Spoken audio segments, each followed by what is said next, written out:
नमस्कार मंडळी, राम राम. कसं काय, बरं आहे ना? मी राहुल रिंगे आहे. आज आपण जाणार आहोत सिंधुदुर्ग किल्ल्यावर.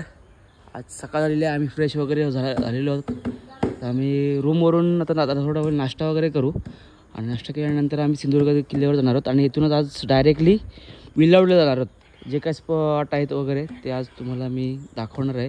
पहिला हा स्पॉट, हा ब्लॉक आहे फक्त सिंधुदुर्ग किल्ल्याचा. सिंधुदुर्ग किल्ला झाल्यानंतर मी तुम्हाला असे कुंकणेश्वर मंदिर वगैरे असे काही स्पॉट दाखवणार आहे, पण त्यांचे सेपरेट मी ब्लॉग टाकणार आहे. तर मग तुम्ही हे ब्लॉग पूर्ण बघा, सिंधुदुर्ग किल्ल्याचा पण ब्लॉग पूर्ण बघा. आणि चला मग आपण नाश्ता करून डायरेक्ट निघणार आहोत सिंधुदुर्ग किल्ल्यावर. तर सिंधुदुर्ग किल्ला एक्सप्लोर करूया. चलो हम निकल पड़े, हमारी पब्लिक भी बैठी है पीछे. तर चलो चला आता आम्ही पोहोचलेलो आहोत बीचवर. तर आम्ही फेरीची तिकीट काढू आणि आम्ही पुढे सिंधुदुर्ग किल्ल्याला निघू. ती शिवानी फेरीची तिकीट काढते. काहीतरी आहे फुल तिकीट 100 रुपये, 3 ते 12 वाजेपर्यंत असतं. 12 ते वर्षापर्यंत हाफ तिकीट आहे 50 रुपये आहे. तर तिकीट काउंटर आहे इथे तिकीट काउंटर आहे. तिकीट काढून तुम्ही इकडे फेरीला जाऊ शकता. त्या साईडला फेरी आहे, तिकडे फेरीने आपल्याला समोर किल्ल्यावर नेणार ते. चला शिवानी तिकीट काढते आणि मग आपण पण जाणार आहोत. आणि इकडे बघू शकता वातावरण कसं सकाळचं सुरू असणार आहे. तर आपण आता निघालो फेरीला, तर फेरीवर जाऊया आणि फेरीने आपण सिंधुदुर्ग किल्ल्यावर जाणार आहोत. तर चलो मंडळी ना, आम्ही आता बोटीमध्ये बसलेलो आहोत. इकडे शिवानी आहे, इकडे ऋतिका, इकडे ताई आहे जॅकेट घालताना, इकडे गणू आहे आणि इकडे सानू आहे आणि इकडे भाऊजी आहेत. आणि बोटीने आम्ही निघालेलो होता फेरीने निघालो सिंधुदुर्ग किल्ल्याकडे. आणि आम्ही आता सिंधुदुर्ग किल्ल्याकडे निघालो, फेरीने निघालो. फेरीमध्ये बसून प्रवास आहे, साईडला बघू शकता. आणि सगळे जॅकेट वगैरे घालून रेडी झालेले आहेत आपल्याला जायला. तर बघू शकता आम्ही आम्हाला जॅकेट दिलं, काकांनी जॅकेट नाही घातलं. तर चला निघालेलो. बघू शकता सुंदर वातावरण, समुद्र किनारा.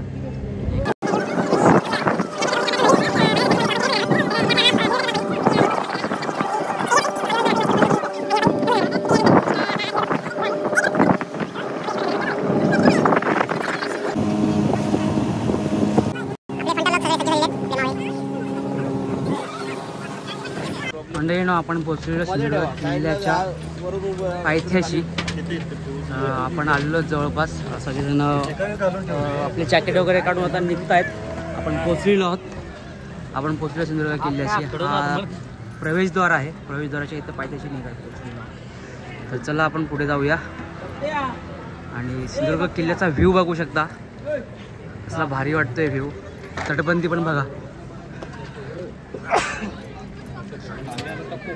तटबंदी सुद्धा एकदम अजूनही व्यवस्थित आणि छान आहे, मस्त आहे एकदम. म्हणजे ना बघू शकता प्रवेशद्वार. आपण प्रवेशद्वाराच्या पायथ्याशी आतमध्ये चाललेलो आहोत. आणि प्रवेशद्वार बघू शकता, महादरवाजा.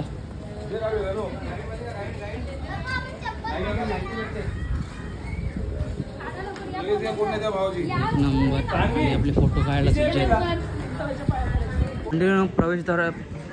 प्रवेशद्वाराच्या बाजूलाच समोर एक मारुती रायाची मूर्ती आहे, बघू शकता.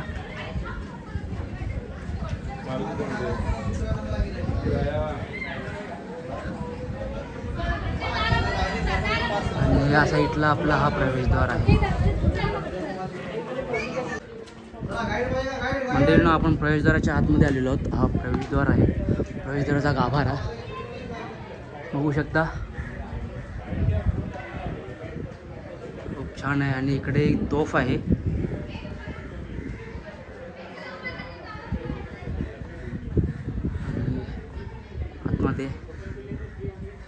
छान आहे, व्ह्यूज छान आहे.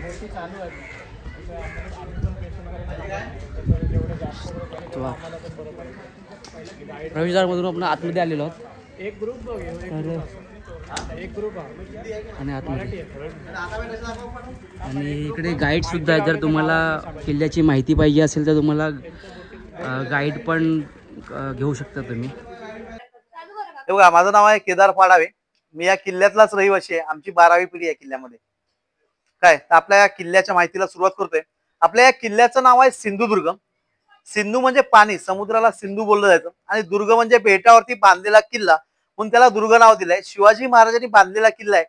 बांधण्याचं उद्दिष्ट असं होतं की राजांनी मुरुड जंजिरा किल्ल्यावरती 2 वेळा अटॅक केला, पण काही फितुरकी झाल्यामुळे राजा जिंकू शकले नाही. त्याच्यानंतर राजांनी विजयदुर्ग जिंकला आणि महाराजांना आरमाराची अक्षर दिली.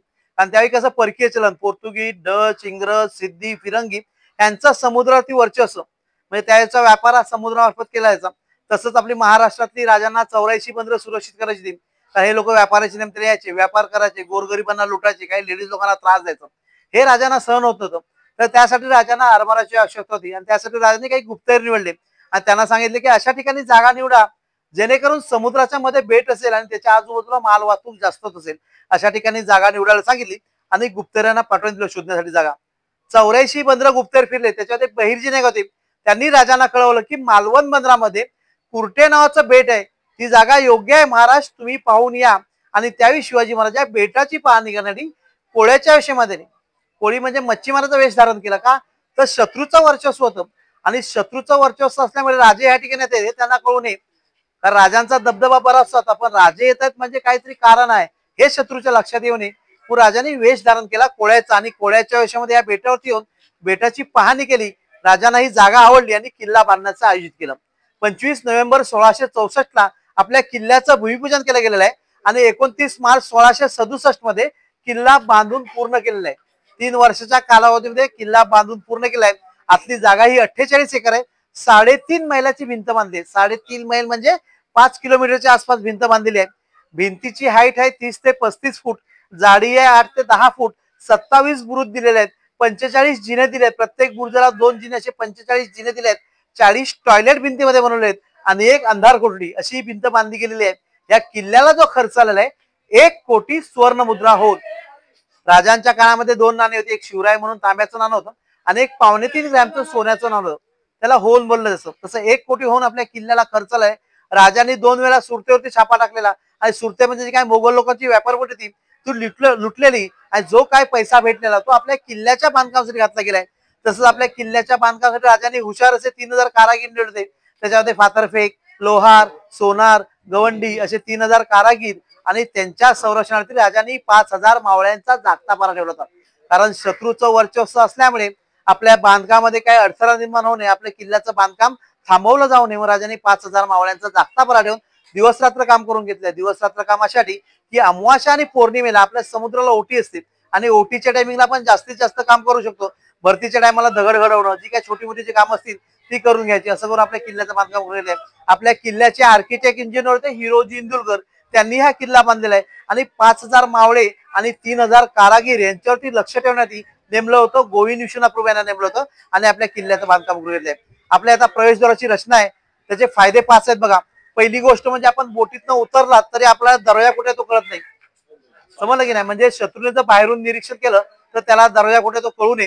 दुसरी गोष्ट म्हणजे समोर बुरुज दिलेला आहे, गहुमुख बुरुज बोलला, म्हणजे गायीच्या मुखाचा आकार. तो अशासाठी की शत्रूने जर तोफेचा हमला केला तर थेट आपल्या दरवाज्यावरती धडकला जाऊ नये, त्यासाठी समोर बुरुज ठेवलेला आहे. तिसरी गोष्ट म्हणजे नागोडी दिलाय, कारण त्यावेळी हत्तीचा वापर केला जातो. ओटीच्या टायमिंगला हत्ती आणून दरवाजावरती धडक दिली जायची, आणि हत्ती कसा सरळ रेषेत स्पीडमध्ये जातो, जागच्या जागी टर्न असल्यामुळे तो जोरात येऊन धडक देऊ शकत नाही. किंवा काही सैनिकांच्या हातामध्ये लाकडाचा ओंडका दिला आणि त्याच्या जरी तोडायचा प्रयत्न केला ते लाकूड तिथे अडकलं जातं, तेही तोडू शकत नाही. चौथी गोष्ट म्हणजे राईट साईडला जागा दिली बघा तलवार फिरवण्यासाठी, म्हणजे आपला सैनिक प्रवेशद्वारातून युद्धाला बाहेर निघणार म्हणून आपली तलवार जोरात फिरली पाहिजे, म्हणून आपल्याला या ठिकाणी जागा दिली आहे. आणि पुढे जागा निमुळती केली आणि बुरुज बाहेर काढलाय, म्हणजे बाहेरून जो शत्रू येणार त्याची तलवार त्या बुरुजावरती धडकली जाणार आणि आपल्या सैनिकांवरती जोरात हमला होणार नाही. म्हणजे आपले सैनिक बरेचसे आपले समजा आपले कमी जरी सैनिक असतील तरी त्यांना शत्रूला तिथे त्या ठिकाणी बऱ्याचशा शत्रूला मारू शकतात. आणि 5वी गोष्ट म्हणजे चारही बाजूला बघा झरोके दिलेले आहेत, त्याला गंजा बोलला जातं. शत्रू समजा कुऱ्हाडी भाले घेऊन आला असेल किंवा रशीला अँकर टाकून वरती चढायचा प्रयत्न करत असेल किंवा दरवाजाखाली पण 3 होल ठेवलेले आहेत, म्हणजे त्याच्या खाली लपून बसला असेल तर त्याच्या अंगावरती उखळतं तेल टाकलं जायचं आणि त्यांना भाजून मारलं जायचं. उखळतं तेल टाकल्यामुळे शत्रू मारला पण जायचा आणि एखाद्याने अँकरला रशी टाकून वरती चढायचा प्रयत्न केला तर ऑइल असल्यामुळे तो स्लिप होऊन कोसळायचा. काय आता या ठिकाणी बघा मारुती मंदिर आहे, बाजूला गणपतीची मूर्ती स्थापना केली आहे. हे आपल्या किल्ल्याचं बांधकाम झाल्यानंतर बांधलेलं मंदिर आहे. ते अशासाठी की मारुती आपण ताकदीचा देवता मानतो आणि गणपतीला बुद्धीचा देवता. हे मंदिर लास्टला बांधलं गेलं म्हणजे किल्ल्याचं बांधकाम झाल्यानंतर. पण आपलं किल्ल्याचं बांधकाम चालू असं राजांना आग्र्यामध्ये कैद झाले बघा.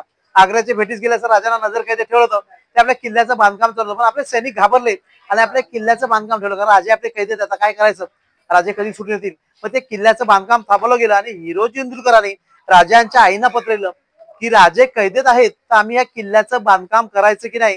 तर त्यावेळी जिजाऊ मातेने असं पत्रलं की राजे सुखरूप परत येतील, आपण आपल्या किल्ल्याचं बांधकाम चालू ठेवा. आणि त्यावेळी शिवाजी आपल्या किल्ल्याचं बांधकाम हिरोजी इंदुरकरांनी चालू केलं. काही पैशाची अडचण आली तर त्यावेळी स्वतःकडचे पैसे म्हणजे जागा विकली आणि स्वतःकडचे पैसे उपलब्ध करून आपल्या किल्ल्याचं बांधकाम कंप्लीट केलं. आणि ज्यावेळी किल्ला बांधून झाला त्यावेळी राजे पेठारामात म्हणजे मिठाच्या बॉक्स मध्ये बाहेर आले आणि राजांना कळलं की हिरोजी इंदुरकरांनी आपला किल्ला बांधून कंप्लीट केलेला आहे. तर थेट पाहणी करण्यासाठी या ठिकाणी आणि त्यावेळी ते मारुती मंदिर आणि बाजूला गणपतीची मूर्ती स्थापना केली आहे. काय त्याच्यानंतर राजाने आपल्या किल्ल्याची पाहणी केली, राजांना किल्ला आवडला. त्याचे 3000 कारागीर होते, त्यांना बक्षीस स्वरूपात सोन्याच्या मोहरा दिल्या गेल्या.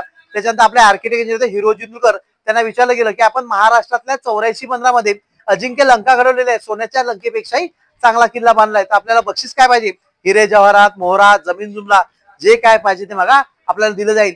तर त्यावेळी हिरोजी इंदुरकर म्हणले की राजे मला बक्षीस काही नको, फक्त आपल्या हाताचा ठसा आणि पाया ठसा मला बक्षीस स्वरूपात गुळ आणि चुन्यावरती उमटून पाहिजे. तो आपल्या वरती भिंतीवरती उमटून घेतला, तो तुम्हाला मी लास्ट दाखवणार. तर त्या ठिकाणी राजांचा हाता पाया ठसा. पण त्यावेळी राजाने त्याला विचार की आपल्याला हाताचा आणि पाया ठसा का, तर जेव्हा पण राजे आपण तलवार घेऊन युद्ध केला तेवढी युद्ध जिंकून आणल्यात म्हणून आपल्या हाताचा ठसा आणि लेप पाऊल आपण अशुभ मानतो. पण घोडसवारी करताना पहिलं घोड्यावरती पाऊल आपण लेप टाकतो. म्हणजे तुम्ही कुठच्याही किल्ल्यावरती घोडसवारी करून धाव घेतलेली आहे, तो किल्ला तुम्ही यशस्वीपणे सर करून आपल्या ताब्यात आणलेला आहे, म्हणून आपल्या हाताचा आणि पाया ठसा या ठिकाणी बक्षीस सुरुवात पाहिजे आणि भावी पिढीला प्रेरणा किंवा तुम्ही या किल्ल्यावरून गेल्याची आठवण, त्यासाठी शिवाजी महाराजांचे हातापायाचे ते काही 3 वर्ष या किल्ल्यासाठी हिरोजी इंदुरकरांनी काम केलं किंवा स्वतःकडचे पैसे घातले ते राजांकडून रिटर्न घेतले नाहीयेत, फक्त राजांचा हातापायाचा उमटून घेतलाय.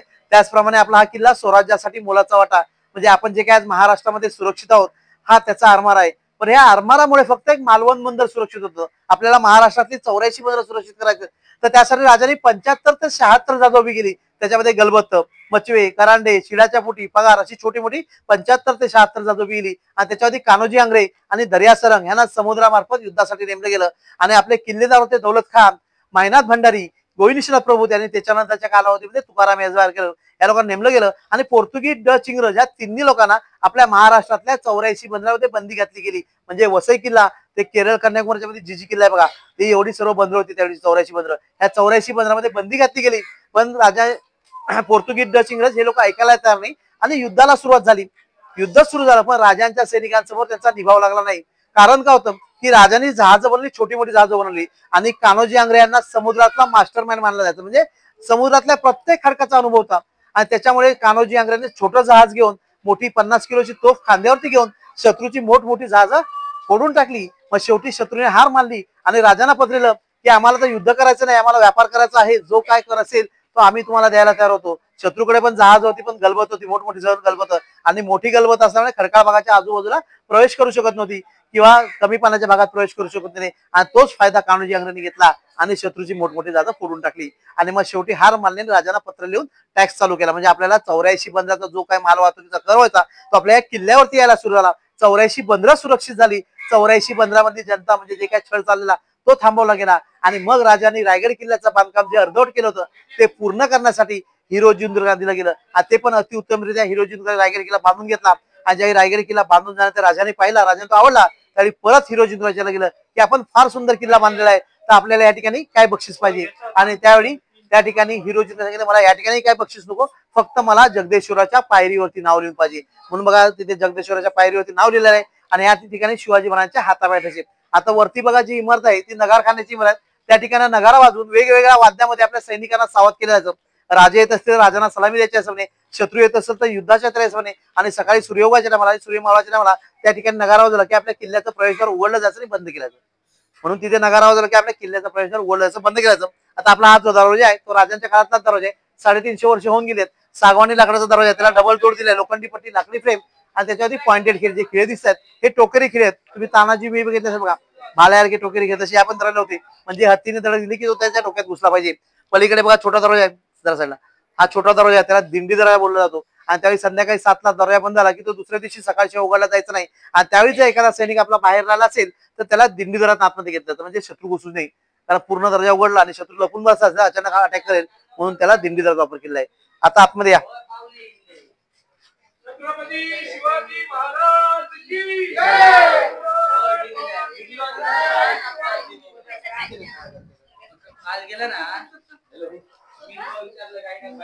हे बघा या ठिकाणी बघा डोक्यावरती बघा एक कळस आहे बघा, दिसतोय का?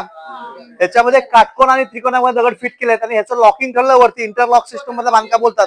बायचान्स समजा जर युद्धामध्ये आपला दरवाजा तुटायला आला किंवा क्रॅक झाला, तो वरचा कळस काढायचा, हा सर्व स्ट्रक्चर मधोमध कोसळणार आणि आपला रस्ता ब्लॉक होणार किंवा शत्रूचा माणूस आतमध्ये घुसू असेल त्याच्या अंगावरती तो दगड पडून तो मारला जाणार. काय तसं ते स्ट्रक्चर आहे. या ठिकाणी एक तोफ आहे बघा, आपल्या किल्ल्यावरती आजही राजांच्या काळातल्या 3 तोफा आहेत. त्याच्यातली या ठिकाणी सर्वात मोठी तोफ आहे. काही भाग तुटला गेलाय, एक 600 किलोच्या आसपास ही तोफ होती त्यावेळची, पण काही भाग पुढचा तुटला गेलाय. काय या ठिकाणी जरीमरी मातेचं मंदिर आहे. जरीमरी माता मरी आई किंवा गावदेवी बोललं तर प्रत्येक गावाच्या सीमेवरती हे मंदिर बांधलं जातं. आपले मराठी सरदार होते तुकाराम यसबा हैरेकर यांनी 1813 मध्ये बांधलेलं मंदिर आहे.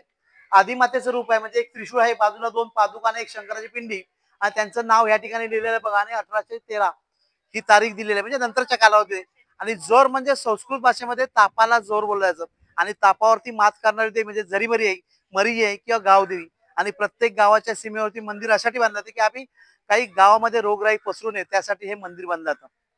काय आणि त्यावेळी काय औषध उपचार करायचा असेल त्या देवीला साक्ष ठेवून तो औषध उपचार केला जातो. त्यावेळी डॉक्टर नसायचे, वैद्य असायचे, काही झाडपाल्यापासून औषध उपचार केला जातो. तो या देवीला साक्ष ठेवून तो औषध उपचार केला जातो. देवीचं रूप म्हणजे हे आदिमातेचं रूप दिलं बघा. हा त्रिशूळ दिसतो, काही भाग तुटला गेला त्याचा, तो देवीचा आदिमातेचं रूप दिलंय. बाजूला 2 पादुका आहेत बघा, एक शंकराची पिंडी आहे. काय काही ठिकाणी मूर्ती असते पण या ठिकाणी आदिमातेचं रूप दिलंय म्हणून ते त्रिशूळ आहे. मग त्याच्यावरती उत्सवाच्या टायमाला त्याला सजवलं जातं, केळीचं पानाचं हे करून किंवा काही असं करून त्याला सजवलं जातं. पाण्याची, कारण आपला हा समुद्रामध्ये आरमार आहे, तर बेटाची पाहणी केली तर पहिली म्हणजे पाणी नसेल तर आपण समुद्रामध्ये शत्रूबरोबर युद्धही करू शकत नाही किंवा हत्ती गोळ्यांना किंवा बांधकामाला पाणी चालणार नाही. तर त्यासाठी राजांनी आपल्या किल्ल्यावरती 3 तलाव बनवलेले आहेत. असे तलाव बनवले, हा तुम्हाला प्रत्यक्षात दाखवणार पण हा मॅप मध्ये दाखवतो मी सध्या. तर असे 2 तलाव मी तुम्हाला दाखवणार, एक पाझर तलाव आणि असं दगडात बनवलेला तलाव. अशा 3 गोड्या पाण्याच्या विहिरी आहेत, त्या 3 विहिरी तुम्हाला मी दाखवणार आहे.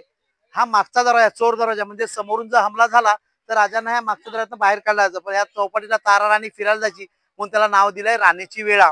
काय आणि ही शिवाजी महाराजांची मूर्ती, समजलं की नाही? ही शिवाजी महाराजांची मूर्ती आहे. ही मूर्ती कोळ्याच्या वेशामध्ये, कारण शिवाजी महाराज या बेटावरती पहिल्यांदा कोळ्याचा वेश घेऊन आले, हुबेहूब कोळी.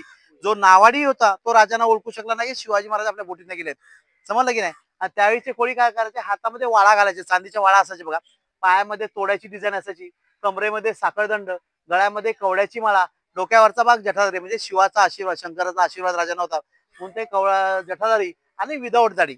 आपल्याला विदाऊट दाढी राजांची कुठेही मूर्ती भेटणार नाही. अरे जगातलं एकमेव मंदिर बोललं तरी चालेल, कारण हे सर्वात पहिलं बांधलं गेलेलं मंदिर आहे 1695 मध्ये. आणि ही मूर्ती राजाराम महाराज म्हणजे शिवाजी महाराजांचे 2 नंबर पुत्र राजाराम महाराज त्यांनी बांधलेलं मंदिर आहे. काय आणि ही मूर्ती तुम्हाला या ठिकाणी का दाखवतो, तर त्या ठिकाणी तुम्हाला ती मूर्ती पाहायला भेटणार का, त्याच्यावरती पोशाख घातला जातो. 48 एकरचा किल्ला आहे बघा. आता ह्या साईडची भिंत बघा सरळ दिली आहे, पूर्ण किल्ल्याला भिंत सरळ दिली नाही का, तर लाटांचा मारा असतो आणि लाटांच्या माऱ्यामध्ये आपली भिंत कोसळू शकते, म्हणून या ठिकाणी सरळ भिंत दिली आहे. का आता हा किनारपट्टीचा भाग आणि किनारपट्टीचा भाग असल्यामुळे लाट जे येतं ते सरळ किनाऱ्यामध्ये, लाटाची हाईट एक कमी किंवा नाही ते 8 ते 10 फूट असते आणि ती कंटिन्यू आपल्या भिंतीवरती धडकत असते. आणि भिंतीवरती धडकल्यामुळे कसं होतं, तर सरळ भिंत ठेवली कोसळली असती, मग तो बुरुज बाहेर काढलाय, मग त्या बुरुजाची लाट धडकलं की ते पाणी डिवाइड होतं, 2 भाग होतं, म्हणजे ताकद अर्धी झाली.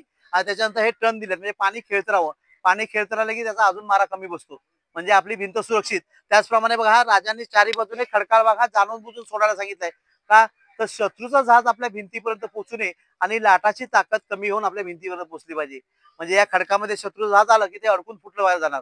आणि जर हे समजा खडकं नाही ठेवली असते तर आपल्या भिंतीवरती सहजपणे आक्रमण केलं असतं आणि आपल्याला हरू शकले असते शत्रू. मग ही खडकं जाणून बुजून 4ही बाजूने ठेवलेली आहेत की का तर लाट जहाज येऊ नये आणि लाटाची ताकद कमी करून यायला पाहिजे. आता प्रवेशद्वाराची रचना बघा, ही प्रवेशद्वाराची रचना आहे. तर या ठिकाणी डबल बुरुज दिला, चिलखती बुरुज, म्हणजे जहाज आली की अशी फिरून येतात, किंवा आता कसं छोटं जहाज असल्यामुळे हे मधून येतं, पण हे फिरून आलं की इथे डबल बुरुज, म्हणजे वरून आणि खालून दोन्ही साईडने तोफेचा हमला केला जातो. म्हणजे जहाज पुढे जाऊ शकत नाही आणि एखादा बायच्या जहाज निसटलं तरी इथून हमला आणि इकडनं हमला आणि ह्याच्या समोर जो बुरुज आहे ह्याने जर जहाज आणि शत्रूच्या जहाजाने हमला केला तर या बुरुजावरती धडकतो आणि ह्याच्या मागे आपला दरवाजा ठेवलेला आहे काय आणि इकडे आपण आता आहोत इथे चला आता पुण्याची तर राजाने जो तलाव बनवला तो कसा बनवलाय बघा आपले गव्हर्नमेंट किंवा आपणही या गोष्टीवरती बराचसा दुर्लक्ष करतो आणि मग नंतर पाण्यासाठी आपण पस्तावत असतो पण राजाने जो तलाव बनवलाय बघा पूर्ण 1 पीस दगड कट केलाय पुढे 7 फूटच्या आसपास पाणी खोल आहे साईडने भिंत घातलेली आहे म्हणजे पावसाचं पाणी साचून राहावं आपण rain water and harvesting system बोलतो ना त्या सिस्टम मध्ये आणि हे दगडामध्ये बनवलंय का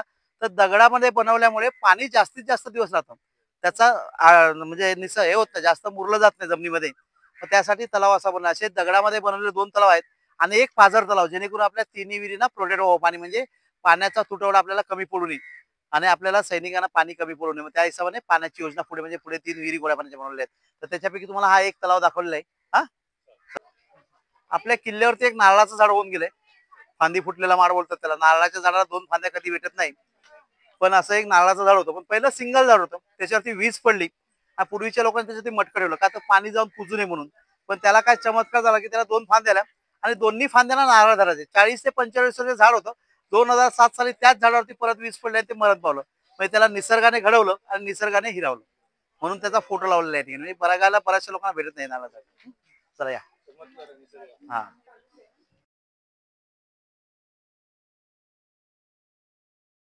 तेव्हा छत्रपती शिवाजी महाराजांचं मंदिर आणि जगातलं एक मंदिर आणि जी तुम्हाला मूर्ती मी पाषाण मूर्ती दाखवली त्या मंदिरमध्ये स्थापन केलेली आहे 1695 मध्ये राजांचं निधन झालंय 1680 मध्ये आणि 1695 मध्ये मूर्ती स्थापन केली पण हे मंदिर जे आहे हे 3 टप्प्यामध्ये बनवलेलं आहे सभा मंडप जो आहे तो छत्रपती शाहू महाराज कोल्हापूरचे शाहू महाराज होते त्यांनी बांधलेला 1906 मध्ये आणि त्यावेळी त्याला खर्च आला 3850 रुपये पुढचा हा जो मधला भाग आहे हा स्वतः राजाने दरबाराचा जो भाग आहे हा स्वतः शिवाजी महाराजांनी बांधला होता त्या रामदास स्वामीच्या पादुका आणि मौनी महाराज म्हणजे राजांचे तळ कोकणातले गुरु हे मौनी महाराज होते त्यांची मूर्ती स्थापन केली होती आणि दरवाजापासून आतमधला भाग हा राजाराम महाराज म्हणजे शिवाजी महाराजांचे 2 पुत्र त्यांनी बांधलेलं मंदिर आहे 1695 मध्ये आणि त्या दिवशी राजांची मूर्ती ही पाषाण मूर्ती स्थापन केली ही प्राण प्रतिष्ठा जशी आपण देवाची मूर्ती बसवतो तशी ती मूर्ती बसवली गेली आहे ज्या दिवशी मूर्ती बसवली आहे त्या दिवसापासून आजपर्यंत आपल्या ह्या मंदिरमध्ये राजांची सकाळ संध्याकाळ पूजा केली जाते सकाळ संध्याकाळ पोशाख बदलतो सकाळी फुल पोशाख असतो संध्याकाळी हाफ पोशाख असतो म्हणजे जसं आपण घरी आल्यावरती कपडे चेंज करतो तसं तसंच सकाळ संध्याकाळ पूजा केली सकाळ संध्याकाळ पोशाख बदलले गेलो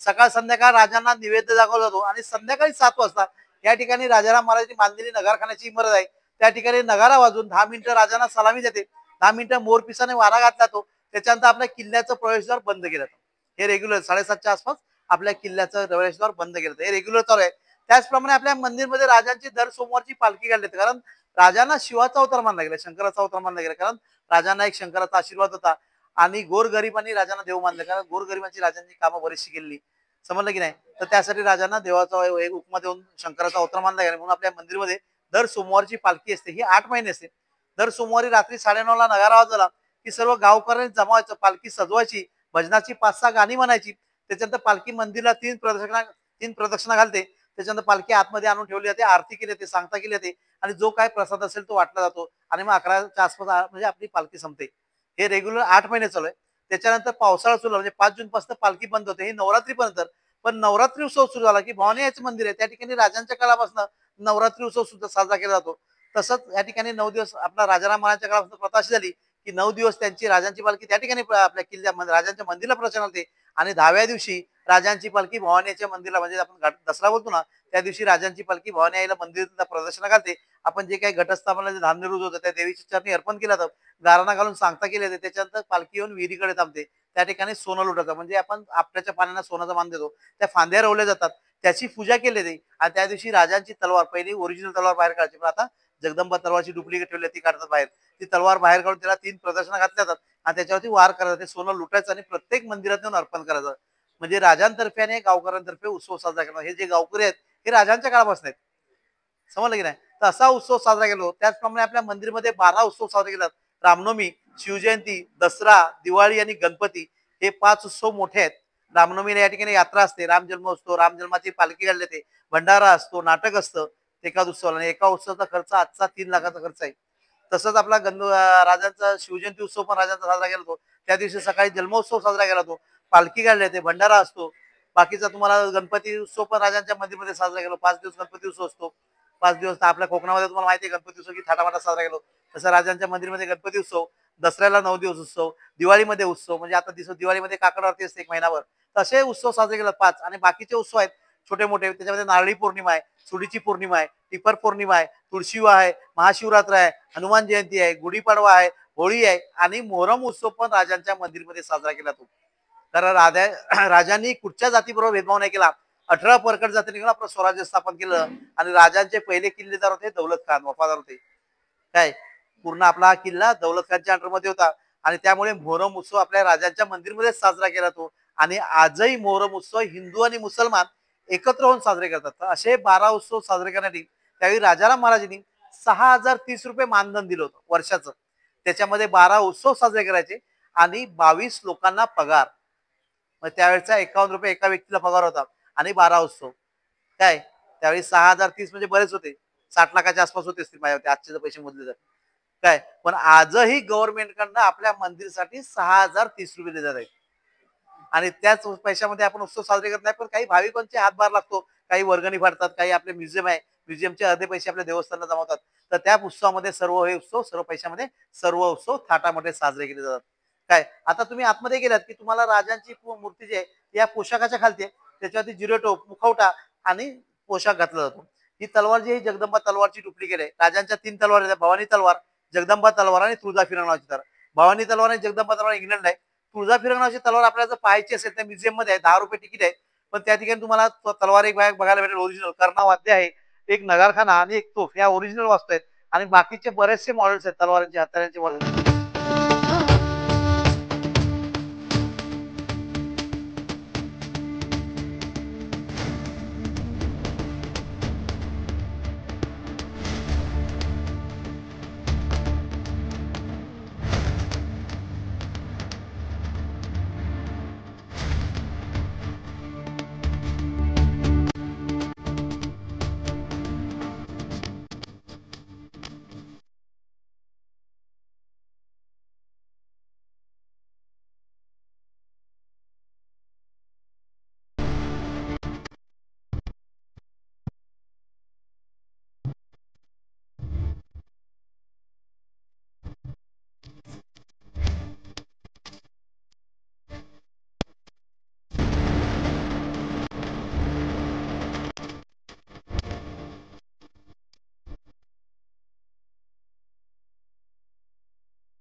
दोन्ही साईडला उभे राहा फटाफट.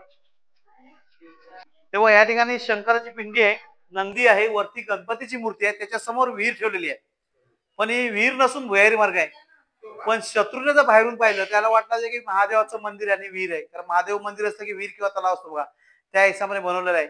आणि या विहिरीतनं भुयारी मार्ग काढलाय. हा भुयारी मार्ग समुद्राच्या खालून 7.5 किलोमीटर वझरगावला त्या ठिकाणी जातो. त्या ठिकाणी वाघाची गुफा म्हणजे अनोळखी माणूस त्या जागेवरती जाऊन त्या गुफेचं नाव दिलं तो वाघाची गुफा.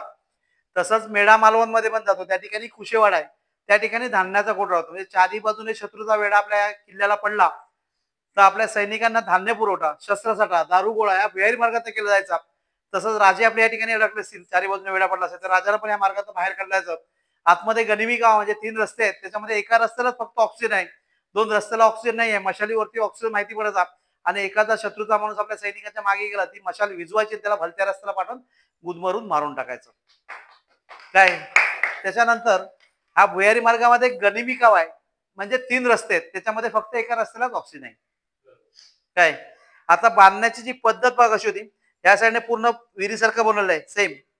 ही भिंत नंतर बांधली, एक 30 फूट खोल आहे आणि तिकडे रशी बांधून खालती उतरायचं. या ठिकाणी मशाल लावायची जागा, जायची जागा या ठिकाणी वरून होती. पण 1764 मध्ये आपल्या किल्ल्यावरती ब्रिटिशांनी कब्जा केला. त्यावेळी त्यांची जी राणी होती व्हिक्टोरिया, तिने सांगितलं की राजाच्या वास्तू आहेत त्या उद्ध्वस्त करा. मग त्यावेळी हा भुयारी मार्ग पहिला बंद केला गेला. पलीकडनं आजही चालू आहे. 2.5 किलोमीटर कम्प्लिटली समुद्राच्या खालनं गेलेलं आहे. त्याच्यानंतर 5 किलोमीटर जमिनीवरनं म्हणजे कुशेवाडा जो आहे तिथे पाण्याच्या खालनं गेला, त्याच्या पुढे जमिनीच्या खालनं भुयारी मार्ग वझरला गेलेला आहे. पण हा 1764 मध्ये बंद केला. आणि सभामंडप होता बघा, हा जो चौतरा दिसतोय 100 बाय 30 फुटाचा चौतरा आहे. या ठिकाणी सभामंडप होता पण हा उद्ध्वस्त केलाय ब्रिटिशांनी. या ठिकाणच्या साईडला सर्व रान वाढलंय पण इथे या ठिकाणी काही अवशेष आहेत भिंतींचे, जे सैनिक लोकांच्या वस्ती होती. या ठिकाणी धान्याचं कोठार होतं, त्याच्यानंतर राजवाडा होता. इथून पलीकडे मात्र राजवाड्याचा प्रवेश झाला, इथपर्यंत राजवाडा होता. हे सर्व उद्ध्वस्त केलं आणि त्यावेळी ब्रिटिशांची राणी होती व्हिक्टोरिया, तिने सांगितलं की राजाच्या जेवढ्या वास्तू आहेत तेवढ्या उद्ध्वस्त करा, धार्मिक स्थळांना हात लावू नका. धार्मिक स्थळ म्हणजे मंदिरांना तुम्ही हात लावू नका आणि मंदिरांचा हात लावलात तर आजूबाजूची गाव पेटून उठतील आणि तुमच्यावरती अटॅक करतील, तुम्हाला पळो की सोळो करतील म्हणजे पळवून लावतील. तर त्यासाठी तुम्ही फक्त राजाच्या वास्तू उद्ध्वस्त करा. मग त्यावेळी राजवाडा, सभामंडप, धान्याचं कोठार, सैनिक लोकांची राहायची जागा, दारुगोळा ह्या गोष्टी 5 गोष्टी उद्ध्वस्त केल्या. त्याचप्रमाणे आपल्या किल्ल्यावरती 200 ते 250 तोफा होत्या, त्याच्यातल्या 3च तोफा राहिल्यात बघा. राजांच्या मंदिरकडे एक आहे, एक प्रवेशद्वाराकडे तुम्हाला दाखवली आहे आणि एक म्युझियम मध्ये बघितलं. ही त्यावेळी राजांच्या काळातली तोफा आहेत. या 3च तोफा राहिल्यात, बाकी सर्व ब्रिटिश लोक घेऊन गेले. काही तलवार होते घेऊन गेले, काही राजांची लिखापट होती उद्ध्वस्त करून टाकली, काही सोनं नाणं लपवलं गेलं असेल राजवाड्यामध्ये. कारण आपण सुरतेवरती छापा टाकला आणि सुरतेचा जो काही खजाना होता तो लुटून राजाने आपल्या किल्ल्यासाठी वापरलेला, मग तो पैसा राजवाड्यामध्ये लपवला गेला. मग पूर्ण राजवाड्याची जमीन खोदून काढली पण त्यांना काही सापडलं नाही.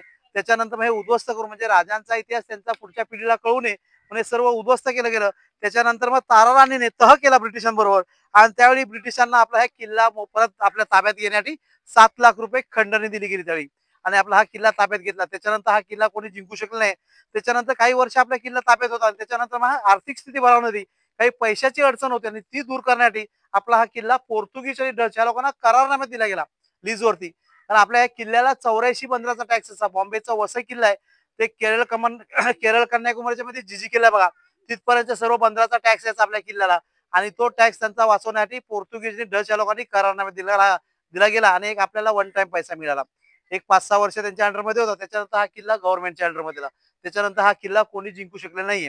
काय आता बघा विहिरीची योजना, पाण्याची योजना तुम्हाला बोलू मग अशी 3 तलाव, त्याच्यापैकी तुम्हाला एक तलाव दाखवलाय, दुसरा तलाव बघा या ठिकाणी याच्या मागे आहे बघा, पलीकडे विहिरीच्या मागे म्हणजे पाझर तलाव आणि या 3 गोड्या पाण्याची विहिरी. गोड्या पाण्याच्या विहिरीची बनवण्याची पद्धत आहे ती शंकराच्या पिंडीचा आकार दिलेला आहे. 35 फूट खोल आहे, 12 फूट उंच भिंत घेतलेली आहे आणि जांभा दगड वापरलाय. त्यावेळी पाणी शोधलं जायचं कसं म्हणजे नारळ. आजही काही लोक नारळ हातात घेऊन पाणी शोधतात, तसं राजाने आपला एक माणूस आणून नारळ हातात घेऊन पाणी शोधलं आणि हिरोजी इंदुरकरांना सांगितलं की या ठिकाणी अशा विहिरी बांधा की पाणी जिरवा, पाणी अडवा, पाणी मुरवा, या सिस्टम मधल्या विहीर बांधा. त्याच्यावरती सैनिक नेमका. आता आपल्या किल्ल्याचं बांधकाम चालू होतं. 3000 कारागीर होते, 5000 मावळे होते. तर एखादा शत्रूचा माणूस कारागीरच्या वेशामध्ये येईल आणि पाण्याच्या निमित्ताने काही विष कालवेल, दगाफटका करेल, मग तसं होऊ नये म्हणून तुम्ही सैनिक नेमा आणि त्या सैनिकांनाच पाणी काढून द्यायचं. त्याच्या व्यतिरिक्त कुठच्याही व्यक्तीला विहिरीमध्ये प्रवेश दिला जायचा नाही. आणि ज्यावेळी किल्ला बांधून झाला, युद्ध झालं, युद्ध जिंकल्यानंतर ह्या विहिरी प्रत्येकाला सेपरेट दिल्या गेल्या. का तर जातीवाद घालवला जाऊ नये. कारण पोर्तुगीज डच इंग्रजी काय करायचे, आपसामध्ये पहिले फूट पाडायचे आणि मग अटॅक करायचे, मग तसं होऊ नये. मग राजाने प्रत्येकाला विहीर सेपरेट दिली. साखर विहीर दिली हिंदूंसाठी, दूध विहीर दिली मुसलमानांसाठी आणि दही विहीर दिली हरिजनांसाठी. आणि त्याचा उल्लेख केला पंचामृताचा. साखर, दूध, दही पंचामृतामध्ये आवश्यक आहे. तसंच आपल्या हिंद स्वराज्यामध्ये सर्व जातीचे लोक आवश्यक आहोत म्हणून त्याचं उदाहरण असं दिलं की साखर, दूध, दही, चप्पल काढून जाऊ भाऊ, साखर, दूध, दही जसं पंचामृतात मिक्स होतं तसं तुम्ही मिक्स व्हा एकोपा निर्माण करा आणि पंचामृताचा गोडवा निर्माण करा, म्हणजे आपुलकीचा गोडवा निर्माण करा. तुम्ही जर सर्व एकत्र असाल तर आपल्या स्वराज्यामध्ये कुठचाही शत्रू दगाफटका करू शकत नाही. आणि तुम्हाला वीर सेपरेट देण्याचं कारण असं की तुम्हाला आठवण राहावी, म्हणजे राजांनी काहीतरी सांगितलं हे लक्षात राहून प्रत्येकाला या विहिरी सेपरेट दिलेल्या आहेत. म्हणजे आपण पाण्याच्या निमित्ताने रोज विहिरीवरती येतो, म्हणजे राजाने काहीतरी सांगितलं हे लक्षात राहावं, आणि म्हणून अशा विहिरी प्रत्येकाला सेपरेट दिल्या गेल्या आहेत. याच्यावरती एक कमान आहे, ही बघा, ही कमान, आणि याच्यावरती फुलाचा डिझाईन आहे. एक 60 बाय 40 अंदाजे राजवाडाचा, पण हा राजवाडा उद्ध्वस्त केला गेलाय. पण या राजवाड्यामध्ये शिवाजी महाराज फक्त एकच रात्र आराम केलेला आहे, कारण राजांना तेवढा टाइमच नव्हता. आपल्या किल्ल्यावरचं राजांचं एक ग्रुप हा पाषाणाला हात लावू नका, आपण सर्व चारी बाजूने फिरू येतो, कोण कसं काय काय माहिती पडत नाही ना म्हणून. चला, आले का सर्व? सुरुवात करू. हे बघा, या ठिकाणी भवानीचं मंदिर आहे. तुळजा भवानी राजांची अष्टभुजा, तुळजापूरला जे मंदिर आहे ती अष्टभुज मूर्ती, म्हणजे अष्टभुज म्हणजे 8 हातवाली. आणि या ठिकाणी स्थापन केली ही चतुर्भुज, ही शिवाजी महाराजांनी स्वतः बसवलेली मूर्ती आहे. 25 नोव्हेंबर 1664 ज्या दिवशी आपल्या किल्ल्याचं भूमिपूजन केलं त्या दिवशी मूर्ती स्थापन केली गेली आहे.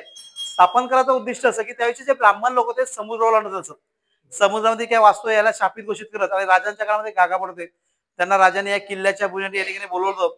तर त्यावेळी राजांना त्यांनी सांगितलं की तुम्ही काय किल्ला बांधताय योग्य जगा नाही, शापित भूमी आहे, तर त्यासाठी आम्ही या ठिकाणी येणार नाही, पाहिजे तर या किल्ल्याचं भूमिपूजन किनारपट्टीवरती करू. म्हणून आपल्या किल्ल्याचं भूमिपूजन किनारपट्टीवरती मोर्याचा दोंडा आहे त्या दगडावरती केलं, म्हणजे त्या दगडाला मोर्याचं नाव दिलेलं आहे शिवाजी महाराजांनी. त्या दगडावरती गणपतीची मूर्ती, शंकराची पिंडी, नंदी, सूर्य, चंद्र हे कोरलं आहे, आणि त्या दगडावरती भूमिपूजन केलं. ज्या दिवशी भूमिपूजन केलं त्याच दिवशी देवी आईची मूर्ती ही कोल्हापूरवरून राजाने घडवून मागवली होती, ती या ठिकाणी स्थापन केली स्वतः, आणि त्या ब्राह्मणांना सांगितलं की मी शापित भूमीला पवित्र केलंय.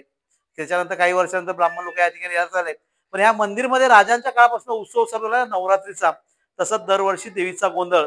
पण राजाराम महाराजांच्या काळात प्रथा अशी झाली की 9 दिवस नवरात्रीचा उत्सव या ठिकाणी साजरा केला जातो, आणि 9 दिवस राजांची पालखी राजांच्या मंदिरला प्रदक्षिणा घालते, आणि 10व्या दिवशी दसरा असतो त्या दिवशी राजांची पालखी आपल्या भवानीच्या मंदिरला प्रदक्षिणा घालून जे काही घटस्थापना जे धान्य रुजवलं असतं त्या देवीच्या चरणी अर्पण केलं जातं, गारणा घालून सांगता गेलं, त्याच्यात पालखी परत विहिरीकडे जाऊन थांबते. त्या ठिकाणी सोनं लुटायचा कार्यक्रम, सोनं लुटल्यानंतर परत मग राजांची पालखी राजांच्या मंदिरला प्रदक्षिणा घालते, आणि दर सोमवारची पालखी सुरू होते. त्याचप्रमाणे दरवर्षी देवीचा गोंधळ असतो, त्या दिवशी सकाळी अभिषेक केला जातो, होम हवन असतं, ब्राह्मण भोजन असतं, जेवढ्या पेन सवासनी असतील त्यांना गोडा निवेदन म्हणजे गोड जेवण नसतं. त्याच्यानंतर संध्याकाळी 4 वाजता बकराचं पूजन, म्हणजे काही राक्षस सूत्र देवीने मारलेले असतात, आणि त्या राक्षसांनी देवीची क्षमा मागितली असती मरताना की आम्हाला क्षमा कर, भूलचूक झाली आमची माफ कर, आणि तुझ्या चरणी स्थान दे.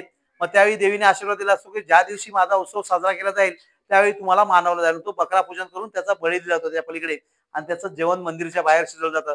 पण आपल्या किल्ल्यावरची प्रथा अशी आहे की शिवाजी महाराजांना वर्षातनं एकदा नॉनव्हेजचा निवेद्य दाखवतो, मटण भात भाकरीचा निवेद्य दाखवलं जातो या ठिकाणी मंदिरमध्ये राजांच्या. त्याच्यानंतर आपल्या गावकऱ्यांना या ठिकाणी मंदिरच्या बाहेर प्रसाद म्हणून तो वाटला जातो. उरलं जेवण प्रत्येकाच्या घरी वाटलं जातं. त्याच्यानंतर राजांच्या मंदिर बसलं, सर्वांना वाजत गाजत या ठिकाणी आला देवीच्या गोंधळासारखे. देवीचा गोंधळ सुरू आला की दिवट्या बाजार जातात, दिवट्या बाजारात देवीचा मांड बसतो, वार्षिक ओट्या, नवसाच्या ओट्या, नवस पूर्ण ओट्या या ठिकाणी गाराणी घातले जातात. त्याच्यानंतर काही लेडीज लोक असतात ते जाऊ शकतात. हा सकाळी 4:30 पर्यंत गोंधळ चालू असतो. सकाळी 4:30 वाजता चंद्रमावळाच्या टायमाला परत दिवट्या बाजार जातात, आरती केली जाते, गाणं करून सांगता केल्या ते, आणि जेवढे पण लोक असतील त्यांना वाजत गाजत राजांच्या मंदिरपर्यंत घेऊन जातात. आपल्याला ही देवीची मूर्ती पाहायला भेटते, पाषाण मूर्ती, पण त्या दिवशी देवीची मूर्ती सजवलेली असते, दागिने घातलेले असतात, कपडे वस्त्र घातलेलं असतं, मुखवटा बसवलेला असतो, अशी सजवली असते, फुलाने सजवलेली असते.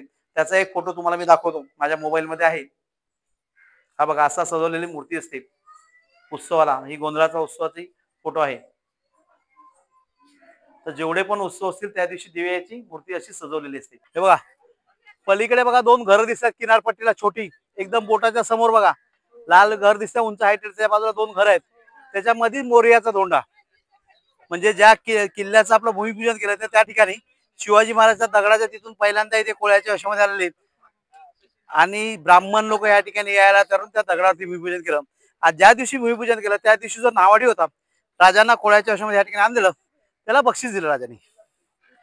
काय त्याच्यात हे समोर दिसतंय मंदिर, हे आपलं किल्ल्याचं बांधकाम झाल्यानंतर बांधलेलं मंदिर आहे. शंकराच्या अवतारातलं मंदिर आहे, दांडेश्वर महाराज बोलतात त्यांना, आणि त्यांची दृष्टी आपल्या किल्ल्याच्या गेटवरती ठेवल्या, म्हणजे आपला हा समुद्रामध्ये आरमार आहे, आणि या समुद्रापासून तुम्ही संरक्षण करा, म्हणजे तुमची कृपादृष्टी सदैव किल्ल्यावरती राहो, त्यासाठी ते मंदिर उभं केलेलं आहे. त्याचप्रमाणे आजूबाजूला 5 किल्ले दिले आहेत, पद्मदुर्ग, राजकोट, सर्जकोट, भगवनगड आणि निवती किल्ला. पद्मदुर्ग किल्ला हे भगवे झेंडे दिसतं बघा, तुम्ही बोटीत येताना बघितले असतील बघा, तो पद्मदुर्ग किल्ला म्हणजे राजांचा जहाज बनवण्याचा कारखाना त्या ठिकाणी 75 ते 76 जहाजं राजांनी बनवली. काही जहाजं नवीन बांधकाम करून घेतली, काही जुनी जहाजं रिपेअरिंग करून घेतली, काही जहाजं भाडे घेतली आणि त्याचा मेंटेनन्सचा कारखाना तिथे, म्हणून त्याला पद्मदुर्ग नाव दिलंय. हा समोर शिवाजी महाराजांचा पुतळा दिसतो, हा राजकोट किल्ला. म्हणजे समुद्रामार्फत मालवण बंदरात जायचा हा मेन रस्ता आहे जहाजांचा. आणि त्या दगडावरनं आणि आपल्या किल्ल्यावरनं शत्रूच्या जहाजांवरती तोफा लागला जायचा, म्हणजे मालवणात प्रवेश देण्याची मनाई करण्यासाठी. काय म्हणून त्याला राजकोट किल्ला म्हणजे राजाने जरी दगडाचा जरी वापर केला त्याला किल्ल्याचं वर्णन दिलंय. आणि मालवण बंदर हे त्यावेळेचं प्रसिद्ध बंदर. जर तुम्ही जुना इतिहास जर खंकाळलात तर तुम्हाला मालवण बंदराचा उल्लेख भेटेल. आणि मालवण बंदरामध्ये मसाल्याचा व्यापार, सागवानी लाकूड, मिठाचा व्यापार, मँगलोरी कौलं, कापसाचा व्यापार हा जास्त चालायचा. काय आणि त्यावेळी जहाजं भरपूर यायची, म्हणजे बॉम्बेपेक्षाही प्रसिद्ध हे बंदर होतं. समजलं की नाही. त्याच्यानंतर राजकोट किल्ला, राजकोट किल्ल्याच्या पलीकडे गेलात की तुम्हाला चिवला बीच लागतं. चिवला बीचच्या पुढे गेलात की सर्जोकोट किल्ला आहे, किनाऱ्याला लागूनच आहे, 5 एकरचा किल्ला आहे. त्या ठिकाणी राजांचा कारखाना, हत्याराचा कारखाना, आजही त्यांची गोडाऊन आहेत त्या ठिकाणी. तर त्या ठिकाणी राजांची हत्यारं बनवली जायची, तोफा तलवारी बनवली जायची आणि समुद्रामार्फत आपल्या किल्ल्यावरती आणलं जायचं. पण युद्ध सुरू झालं की शत्रूला कळू नये म्हणून ते भुयारी मार्गात आणले जायचे हत्यारं. त्याच्यानंतर भगवानगड रत्नागिरीमध्ये, म्हणजे इंग्रजांचा जो व्यापार होता तो त्या रत्नागिरी बंदरात चालायचा. मेन ठिकाण त्यांचं त्या ठिकाणी होतं आणि म्हणून भगवानगड राजांनी निवडला. म्हणजे त्यांच्या काही हालचाली, काही युद्धाची तयारी झाली तर त्या भगवानगडावरनं सैनिक घोडसवारीकडे यायचा आणि आपल्याला खबर द्यायचा की शत्रू निघालेला आहे, तुम्ही सावध राहा. आणि त्यावेळी शिड्याच्या बोटी होत्या, मशीनच्या बोटी नव्हत्या फास्ट यायला, जलद यायला. तर त्या शिड्याच्या बोटी यायला नाही बोललं तर 1 दिवस लागायचा. मग त्या हिशोबाने इकडे घोडसवार येऊन इथे खबर द्यायचा. त्याचप्रमाणे विजयदुर्गावर पण त्यांच्यावरती अटॅक केला जायचा. आता निवती किल्ला जो आहे तो तुम्ही बोलणार वेंगुर्ला बंदरात आहे, पण वेंगुर्ला बंदरात निवती किल्ला खरोखर आहे. पण हा जो निवती किल्ला टापू दिसतोय आयलंड हा समुद्रात, हा राजांचा निवती किल्ला. म्हणजे पोर्तुगीज आणि डच या लोकांचा व्यापार गोवा आणि वेंगुर्ल्यातनं चालायचा आणि त्यांच्यावरती लक्ष ठेवण्यासाठी राजांनी ह्या टापूवरती आपले सैनिक नेमले होते. 1.5 एकरचा खडक आहे ते, आणि त्या 1.5 एकरच्या खडकावरती आपले सैनिक होते. त्या खडकावरती आग पेटवून इथे इशारा दिला जायचा. आणि आपले किल्लेदार दौलत खान ते या ठिकाणी असायचे. सिंगल दुर्बीन म्युझियम मध्ये बघितले असेल तुम्ही, ती दुर्बीन घेऊन असायचे, प्लस आग पेटवून ती सहजपणे कळायचं. तिथे आग पेटली की इकडनं भगवा झेंडा फडकवायचा. म्हणून या बुरुजाचं नाव आहे निशानकाठी बुरुज. कारण त्यावेळी हॉकी टॉकी फोन वगैरे काही नव्हतं, भगव्या झेंड्यावरती इशारा केला. इथे भगवा झेंडा फडकला की तिकडे नगारा आपला वाजायचा किल्ल्याच्या गेटवरती. तिथे नगारा वाजवला की आपले 27 बुरुज जे दिसत आहेत, आपल्या भिंतीला 27 बुरुज आहेत, त्याच्यामध्ये कॉमन बुरुज 3 ठेवलेले आहेत. तर हे सर्व बुरुजांवरती आपली सैनिक युद्धाची तयारी करून रेडी. प्रत्येक बुरुजाला बघा 2 जिने दिलेले आहेत बघा. प्रत्येक बुरुजाच्या मध्ये टॉयलेट ठेवलेलं आहे बघा. चौकोनी दिसतं, हे टॉयलेट आहे, इंडियन टॉयलेट सारखंच आहे. एक माणूस सहजपणे आतमध्ये जाऊन बसू शकतो. आणि त्याची आउटलेट असे झरोका दिलाय, म्हणजे डायरेक्ट पाणी टाकलं की सर्व घाण समुद्रामध्ये, म्हणजे आपल्या किल्ल्यात घाण होणे. अशी करून ही 40 टॉयलेट भिंतीमध्ये बनवलेले आहेत. आणि असा हा राजाने आपला हा आरमार बनवलेला आहे. आता आपल्या या किल्ल्याला बांधकामाला जे मटेरियल लागलंय ते कसं वापरलं गेलंय बघा. पहिली गोष्ट म्हणजे हे आयलंड होतं, पूर्ण खडकाळ भाग होता. हा कुर्टेनाचं बेट होता, ह्याला कुर्टे नावाचं बेट बोललं जातं. हा दगड होता गारगोटी दगड. या दगडाला सुरुंग लावून फोडला नाही, ब्लास्ट करून फोडला नाही. कारण का ब्लास्ट केला तर तो दगडाची ताकद संपुष्टात येणार आणि आपल्या किल्ल्याच्या भिंतीला तो जर दगड वापरला तर त्या लाटाच्या मारामध्ये त्याचा चुरा होऊन जाणार, म्हणजे आपली भिंत कोसळून जाणार. मग त्यासाठी काय केलं, त्या दगडाला होल केले गेले, छेद केले गेले. आणि त्या दगडाच्या होलामध्ये एक सागवानी लाकडाचे सोरे घालायचे. सागवानी लाकूड मजबूत असायचं, त्याचे सोरे घालायचे आणि त्याला फक्त पाण्याने भिजवत राहायचं कंटिन्यू. 1-2 दिवस तुम्ही पाण्याने भिजवलं पूर्ण की ते लाकूड फुगायचं आणि तो दगड फोडून टाकायचा. म्हणजे केवढा मोठा जरी दगड असला फोडून टाकायचा आणि त्याची ताकद कायम राहायची. म्हणजे आपल्याला योग्य प्रकारचा दगड बांधकामाला मिळायचा आणि पाहिजे तेवढा मोठा. असे करून ते दगड फोडले गेले. आणि बाकीचं मटेरियल मध्ये फाउंडेशनला पायाभरणी बोलतो त्याला सिसो वापरले, लीड 500 खंडी सिसो वापरलाय. एक खंड म्हणजे 800 किलो, असं 500 खंडी सिसो म्हणजे 4 लाख किलो सिसो वापरले. आणि ते त्यावेळी गोवा, कारवार, मँगलोर वेगवेगळ्या ठिकाणी, कारण एका ठिकाणाहून आणलं तर शत्रूच्या लक्षात येईल म्हणून ते वेगवेगळ्या ठिकाणून आणलं. आणि ते फाउंडेशनला एक 3 फुटापर्यंत भिंत दगडामध्ये गॅप करून त्याच्यामध्ये ते सिसो होतले आणि त्याच्यावरती दगड टाकलेत आणि असं बांधकाम केलं. म्हणजे आपला पाया मजबूत असेल तर आपलं घर कसं मजबूत असतं, तसं आपल्या किल्ल्याचं फाउंडेशन मजबूत असेल तर आपला किल्ला मजबूत असणार. मग त्या हिशोबाने सिसाचा वापर केलाय. आणि आता हे बाकीचं मटेरियल बघा, हे जे मटेरियल बघा किती अजूनही मजबूत आहे बघा, आपल्या बोटाने पण तुटलं जात नाही. तर ह्या मटेरियल मध्ये काय काय वापरलं आहे, गुळ वापरलेला आहे, चुना वापरलेला आहे, कात वापरलेला आहे, भेंडी सब्जी वापरलेली आहे, बेलफळ वापरलं आहे, उडीद डाळ वापरलेली आहे, मेथी वापरलेली आहे, डिंक वापरला आहे, घेवडा वापरलाय, भाताचं तूस आणि भाताची पेस्ट हे पूर्ण पेस्ट केली आहे, वाटप केलं त्याचं. आणि त्या गुळामध्ये उकळवलंय आणि त्याच्यामध्ये शिंपल्यांची वाळू म्हणजे शंख शिंपले असतात ना, याची पावडर केली आहे. हे शंख शिंपल्या म्हणजे सिमेंट पेक्षा पॉवरफुल असतं ते. आणि हे सर्व मिश्रण त्याच्यामध्ये बारीक खडी मिक्स करून हे सर्व बांधकामाला वापरलंय. असं आपला ह्या मटेरियल मध्ये किल्ला वापरला. त्यावेळी इमानदारी, आता इमानदारी संपुष्टात आली आहे. काय आता बघा किनारपट्टीचे भाग जे होते म्हणजे महाराजांच्या काळ त्यावेळेची जी 84 बंद होती कुठून कुठे बंद होती बघा. हा आपला मालवण किल्ला आहे. त्याच्यानंतर तुम्हाला सर्जोकोट किल्ला लागतो पलीकडे, हा राजकोट किल्ला मालवणमध्ये येतो, त्याच्या पुढे सर्जोकोट किल्ला लागतो, त्याच्यानंतर मिठबाव लागतं, कुणकेश्वर लागतं, देवगड लागतं, गणपतीपुळे, हरिहरेश्वर, त्याच्यानंतर अजून 2 बीच आहेत, त्याच्यानंतर Murud Janjira, Alibag, Mandwa, Revas, gate of India, त्याच्यानंतर गिरगाव चौपाटी, तुमचा दादर चौपाटी आहे, माहीम चौपाटी आहे, त्याच्या पुढे वसई किल्ल्यापर्यंत.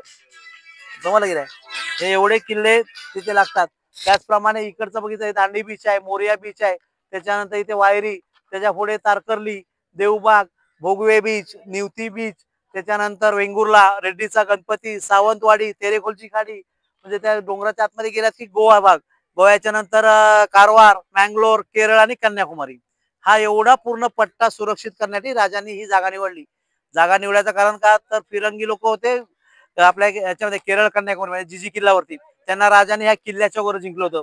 आणि मुरुड जंजिरावरती 2 वेळा अटॅक केला पण ते जिंकू शकले नाही. पण मुरुड जंजिरावर सिद्धीचोर घाबरून होता राजांना, तर राजे कधीही कब्जा करू शकतील. आज ज्यावेळी आपला हा आरमार अशासाठी या ठिकाणी जागा निवडली की इंग्रजांचं वर्चस्व रत्नागिरी होते आणि पोर्तुगीज डच लोकांचं वर्चस्व गोवा वेंगुर्ल्यामध्ये, त्याच्या मधोमध जागा निवडली. म्हणजे हे 3 जण आपल्याला काही जागा देऊ शकतात.